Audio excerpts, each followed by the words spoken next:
श्रीगोंदा नगरपालिकेचा प्रचार सुगीला पोहोचला आहे. अगदी काही दिवस बाकी आहेत. आपण आमदार आहात. प्रत्येक घरोघरी जाऊन घोंगडे बैठकी घेऊन आपला प्रचार सुरू आहे. कसं पाहता, कसं प्रतिसाद आहे? नाही, प्रतिसाद खूप उत्तम आहे. म्हणजे आपण पाहता की एक छोट्याशा प्रभागामध्ये सुद्धा इतक्या मोठ्या संख्येने लोक जमा होत आहेत आणि आम्ही जाताना फक्त एकटेच जातो आहे, ते त्या प्रभागातली मंडळी जमा होतात आणि उद्दिष्ट एकच आहे की जनतेमध्ये खूप मोठी उत्सुकता आहे आणि जनतेला बदल घडवायचा आहे. आणि बदल घडवत असताना भारतीय जनता पार्टीला म्हणजे आम्ही जे आव्हान केलं आहे की 100% भाजपा या दृष्टिकोनातनं श्रीगोंद्यामध्ये वाटचाल दिसती आहे. त्यामुळं खात्री आहे जर जनतेचा प्रतिसाद असाच राहिला तर येत्या 3 तारखेला 23-0 झाल्याशिवाय राहणार नाही, ही खात्री जनता आज आम्हाला द्यायला सुरू झालेली आहे. वार्ड क्रमांक 5 भारतीय जनता पार्टीने निकिता लाडाने आणि आसाराम खेंडके असे 2 उमेदवार आम्ही दिलेले आहेत. त्याचबरोबर नगराध्यक्षपदासाठी सुनीताताई खेतमाळीस आहेत आणि जनतेमध्ये उत्साहाचं वातावरण आहे. कारण पहिल्यांदा असं झालेलं आहे की 50% महिलांना आरक्षण असतानासुद्धा श्रीगोंदा तालुक्यामध्ये 60% महिलांना भारतीय जनता पार्टीने उमेदवारी दिलेली आहे. त्यामुळे माता भगिनीसुद्धा या निर्णयाचं उत्स्फूर्तपणे स्वागत करत आहेत.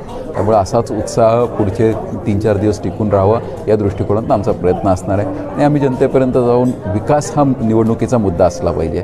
निवडणूक ही दुसऱ्या कोणत्या मुद्द्यावर न जाता ती विकासाच्या मुद्द्यावर लढली गेली पाहिजे या अनुषंगाने आम्ही जनतेला विनंती करतो आणि त्या विनंतीला नक्कीच जनतेने आम्हाला जनता कल देते आहे असं या दृष्टिकोनातून तरी वातावरण वाटतं सध्या तरी.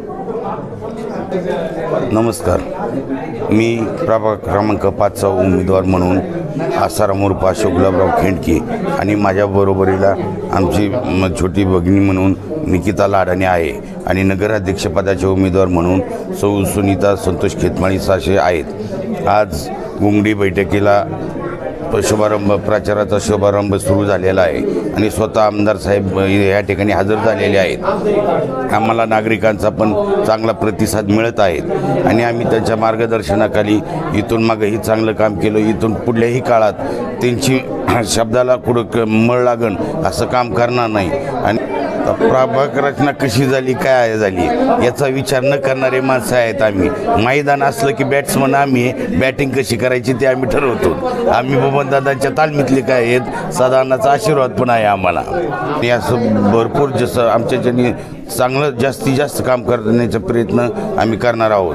आणि सर्व मतदार बंधू भगिनींना एकच आज विनंती करतो, आम्हाला भरघोस मताने निवडून द्या ही आमची विनंती आहे, आग्रहाची विनंती आहे. धन्यवाद. नमस्कार, मी निकिता नंदकुमार लाडाने आणि माझ्यासोबतच अशोक भाऊ खेंडके. आम्ही दोघेजण भारतीय जनता पार्टीकडून वॉर्ड नंबर 5 मधून उमेदवारी करत आहोत. तर सर्वांनी कमळासमोरील बटन दाबून आम्हाला बहुमतांनी विजयी करावा ही मी अपेक्षा करते. धन्यवाद. ठीक आहे. आपण अगदी तरुण आहात. आपल्यावर जो विश्वास 5 कोटी कुटुंबांनी टाकला आहे, उमेदवारी मिळाली आपल्याला, कसं पाहता? मी तरुण जरी असले आणि उच्च शिक्षित आहे आणि या पाचपुते कुटुंबांनी जो आमच्यावर विश्वास दाखवला आहे हे यामधून समजत आहे की त्यांचे विचार किती चांगले आहेत. तर त्यांचे मी आभार मानते व त्यांनी जे संधी दिली आहे त्या संधीचं मी नक्कीच सोनं करेल. आमच्या सर्व पॅनलला जसं की मी निकिता लाडाने, अशोक भाऊ खेंडके आणि नगराध्यक्षपदासाठी सुनीताताई खेतमाळीस यांना बहुमतांनी विजयी कराल हे मी आवाहन करते, विनंती करते. धन्यवाद.